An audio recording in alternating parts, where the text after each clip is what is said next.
They told me I was overreacting, that I was being dramatic, that I needed to calm down and think about the family. But here's what I was actually thinking about. The 7 years I spent making sure my in-laws never went without. The years my husband's parents lived in a house I helped keep. The way my mother-in-law used to squeeze my hand and call me the daughter she never had. That was before the meeting. Before they sat me down at their dining room table, the one I bought them for Christmas 3 years ago, and told me, very calmly, that the house I had been paying into was going to my brother-in-law and his wife. All of it. Every cent I had ever put into that family was just gone. I want to tell you what happened after I found out. How far my husband's family was willing to go to make me the problem. How they ran a campaign against me that lasted months. And what I finally did when I realized that being quiet wasn't protecting me anymore. It was just making it easier for them to keep going. But to understand any of that, you have to understand where I started. I was 26 when I married my husband, and I went into that marriage with my eyes open. He came from a family that struggled. His parents had owned a small house in a suburb outside Columbus for decades. A squat beige split level with a cracked driveway and a leaking roof they'd been patching since the 90s. His father had worked at a parts warehouse most of his adult life. His mother cleaned houses. They were not bad people. They were people who were tired and who had run out of runway and who had a son who married someone who made a good living. I was a project manager at a mid-size construction firm. Not rich, but stable, organized, careful with money in the way that people are when they grow up watching their own parents not be. My husband, I'll call him by what he eventually became to me, which is just my husband, no warmth in it, was the older of 2 sons. His younger brother, I'll call him my brother-in-law, had always been the one who got away with things. He was funny and loose and charming in the way that youngest children sometimes are, and his parents adored him in a way that was slightly embarrassing to witness as an outsider. He'd never held a steady job. He and his wife, my sister-in-law, a woman with sharp eyes and a wide smile she deployed strategically, lived in an apartment 20 minutes from his parents' house. They had 2 kids. They were always just a little short on money, and somehow, that was always fine, because there was always someone around to help fill the gap. In the beginning, that someone was mostly me. It started small. It always does, doesn't it? The first year of our marriage, my father-in-law's car broke down, and they couldn't afford to fix it. My husband asked if we could help. I said yes, $2,200. The year after that, the roof finally gave out. Not a patch job this time. A full replacement. I wrote the check. $11,000. There was the time my mother-in-law got sick and the medical bills stacked up, and she cried on the phone to my husband for 3 nights in a row until I told him to transfer whatever she needed. There was the time my brother-in-law lost his job, and my husband quietly, without asking me first, sent him money for 2 months of rent. There was the time I showed up to Thanksgiving and noticed the furnace had been replaced, and my mother-in-law thanked me before I even knew I was paying for it. I want to be honest about something. I did not do all of this silently. I had opinions. I had concerns. I brought them to my husband, and he would listen with this expression he had. Patient, a little sad, and then he would explain why this time was different, why this situation was more urgent, why saying no would hurt his parents in a way he couldn't live with. And then I would come back around, because I loved him, and because I believed that the people we were helping were fundamentally good, and because I thought that eventually the scale would balance. That was my mistake. Believing the scale would balance. By year 5 of our marriage, I had contributed somewhere in the neighborhood of $60,000 to my husband's family. Some of it was direct cash. Some of it was groceries, utilities, insurance payments I fronted. Some of it was the hours I spent project managing the renovation of their house. I drew up the plans. I sourced the contractors. I handled the permits. I made sure everything came in under budget. My father-in-law called me the most capable woman he'd ever met. My mother-in-law cried and said she didn't know what they'd do without me. My brother-in-law never said much at all. He'd take the money, whatever came his way, and nod and move on. His wife was warmer on the surface, but I noticed that she never brought anything when she came to family dinners. Not a dish, not a bottle of wine, not a card. She came and she received and she left, and my mother-in-law never once asked her for anything. I started therapy in year 5, not because of the family stuff, at least not entirely. I was burning out at work and having trouble sleeping, and I needed someone to talk to who didn't have a stake in what I said. But my therapist, a quiet woman with a gift for asking the one question you'd been trying not to answer, kept circling back to the same thing. "What are you getting from this relationship?" she would ask. "Not the marriage, the family." And I would say things like, "Connection, belonging, the feeling of being part of something." And she would nod and write something down, and then she'd ask, "And when did you last feel that way?"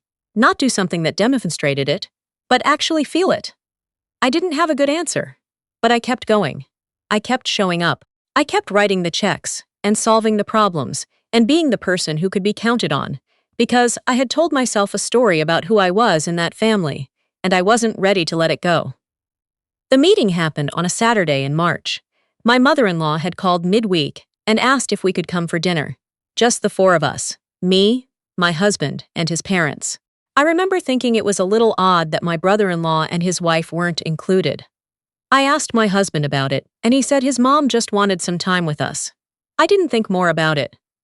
We drove over Saturday evening. I brought a pie, lemon chess pie, from scratch, because my father-in-law loved it, and I was that kind of person. Dinner was fine. Normal. We talked about the garden, about my father-in-law's knee, about a show my mother-in-law had been watching. I relaxed. I poured myself a second glass of wine and thought, okay, this is nice. Sometimes it's just nice. Then my father-in-law cleared his throat. My mother-in-law looked at the table. And my husband, I will never forget this. My husband looked at his hands. "We wanted to talk to you about the house," my father-in-law said. I set my wine glass down. "We've been doing some estate planning," he continued, "met with an attorney a few months back. And we've decided that when the time comes, the house is going to go to your brother-in-law." I waited for the rest of the sentence, the part where they explained the arrangement, the part where I was mentioned.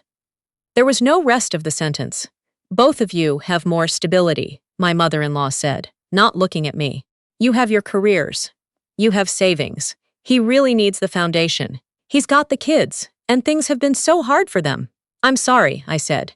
"Can you help me understand something?" The table went quiet. "The roof on this house," I said. "I paid for that. The kitchen renovation, I managed that project. The down payment when you refinanced, who do you think covered the gap on that?" My father-in-law looked at my husband. My husband looked at the table. "We appreciate everything you've done," my mother-in-law said, in the voice she used when she was ending a conversation. "This is just what makes sense for the family." I looked at my husband. I looked at him for a long time. He said nothing. I picked up my purse. I stood up from the table. I was very calm, which surprised me, because inside I felt like something had snapped in two. "I drove here with a pie," I said. "I think I'll leave without it." And I walked out. I sat in my car in their driveway for about 4 minutes, not crying, just sitting. The way you do when something so strange happens that your body needs a moment to understand what your mind already knows. Then I drove home. My husband came in about an hour later. I was sitting on the couch, still in my coat. He stood in the doorway of the living room and started to say something about how his parents hadn't meant it the way it sounded, how there was more context, how maybe we could talk about it calmly. "Did you know?" I asked. He stopped. "Before tonight, did you know what they were going to say?" The pause was about 2 seconds long. But it was 2 seconds, and that was my answer. "We talked about it," he said carefully. "They mentioned it was something they were considering, and you didn't tell me." "I didn't think it would be. You sat across from me at that table," I said, "and you let me be blindsided." He tried. He tried for a while, actually. There was a version of the conversation where he was apologetic, and a version where he was defensive, and a version where he told me I was making this about myself, when it was really about his parents' right to do what they wanted with their own estate. That last version is the one that ended the night. I slept in the guest room, and then I called my therapist Monday morning and made an appointment. What I didn't know yet, what I had absolutely no idea about, was that while I was processing what had happened, my brother-in-law's wife was busy. She had been at that dinner in spirit, it turned out. because my husband had told her it was happening too. I found out later, through a friend of mine who ran into her at a farmer's market, that she had spent the week before the dinner talking to people in my husband's extended family, framing things, laying groundwork. She had told my husband's aunt that I had been pressuring his parents financially for years, that I had made them feel guilty for not including me in their estate, that I was, in her words, money hungry and controlling. People believed her, or at least they chose to believe her. Within 2 weeks of that dinner, I was receiving cold responses from family members I had known for 7 years. My husband's cousin, a woman I had spent 3 days helping move into her apartment, stopped responding to my texts. My father-in-law's sister, who had come to me twice for advice about her own home repairs, sent me a message saying she was disappointed in me. Disappointed in me. I want you to sit with that for a second, because I was still sitting with the fact that the family I had financially propped up for the better part of a decade had just decided I didn't deserve even a mention in their plans, and the response from people around them was that I was the one who should be ashamed. Then came the property thing. My husband and I owned our home together. We had bought it 4 years into our marriage. The down payment was 60% mine. I had tracked this carefully, because I tracked everything carefully, which was a habit I was now extremely grateful for. I had every bank statement, every transfer record, every email where I confirmed a payment or outlined a cost. When I quietly consulted an attorney, just to understand where I stood, she told me something that clarified everything. "You've been subsidizing assets you have no legal claim to," she said. "That's worth documenting." I had already documented it. All of it. What I didn't know was that my husband had started talking to an attorney too. I found out about that when I came home one afternoon to find that the lock on our home office had been changed. The home office where I kept my filing cabinet, where I had, or had, my financial records, my work files, my personal documents. He changed the lock on a room in our shared house to keep me out of my own files. That was the moment I stopped trying to save the marriage. Not the dinner, not the blind side, not even the campaign his sister-in-law had run against me. The lock on the door, because that told me everything I needed to know about what my husband believed he was entitled to and what he thought of me. I had already made copies. I always made copies. I was a project manager. I understood documentation. I understood risk. And somewhere in the back of my mind, in a place I hadn't fully acknowledged, I had understood for a while that I might need them. I called my attorney back that same evening. The months that followed were not quiet. My husband's family, and I mean the extended network, the cousins and aunts and family friends, who had eaten food at gatherings I organized and sat in chairs I helped buy, became a kind of informal army against me. There were calls made. There were social media posts that didn't name me but didn't need to. There was a message my mother-in-law sent to my oldest friend in which she described me as someone who had made everything about money and never really cared about the family. I read that message because my oldest friend forwarded it to me immediately, with one line underneath. "What do you need?" That one line. 7 years of being the most reliable person in an entire family's life, and the most meaningful support I received during the worst of it came in 5 words from a woman I had known since we were 11. I need you to understand how that lands when you're living it. You spend years building something you think is real. A family, a sense of belonging, a place where your efforts mean something. And then you find out, in the most public and humiliating way possible, that it was a structure held up by your money and your labor and your silence. And the moment you stop supplying those things, the structure doesn't just shift. It turns on you. I moved out in June. I took what was mine, my records, my furniture, the things I had brought into the marriage, and I left. My attorney handled the rest. The process was longer than I wanted and harder than I expected, but I had documentation that my husband's attorney had not anticipated.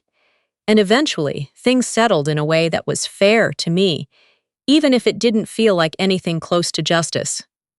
I have not spoken to my husband's parents since the night I walked out with my pie still on their table. I've thought about that pie more than I care to admit. I think about the fact that I made it from scratch, that I stood in my kitchen that Saturday afternoon rolling out dough, Thinking about how my father-in-law's face would light up when I brought it in. Thinking about being generous. Thinking about being the kind of person who brings homemade pie to dinner. And I left it there. On that table, in that house, with those people. I hope they ate it. I really do. Because it was a good pie.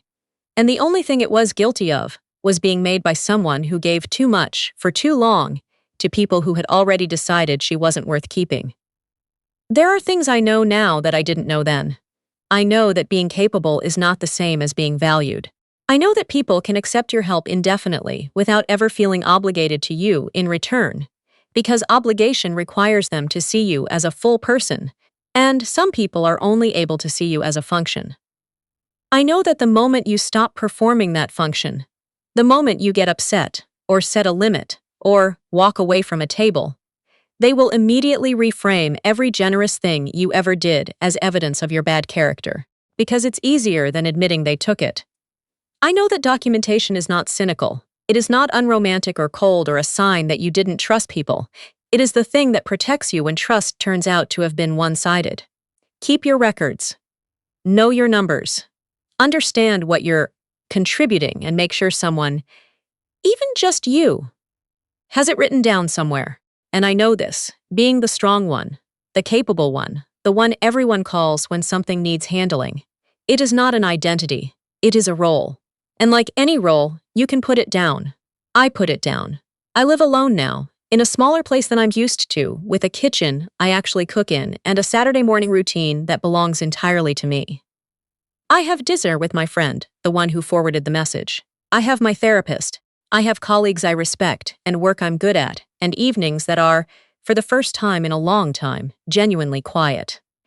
Not the quiet of keeping my mouth shut, the quiet of not owing anyone an explanation. I still think about the family I thought I was building. I think I grieve it sometimes, in the way you grieve things that were never quite real. You're not mourning what you lost, exactly, because what you lost was an illusion. You're mourning the version of yourself who believed in it so completely. But I'm not her anymore. And I have to say, even on the hard days, even on the days when the whole thing still makes me furious, I think that's okay. I think that might even be the best thing that came out of all of it. Not the settlement. Not the documentation that protected me. Not even the clarity about who my husband actually was. Just the knowledge that I could walk away from a table that never had a seat for me anyway. And that I didn't need anyone's permission to go.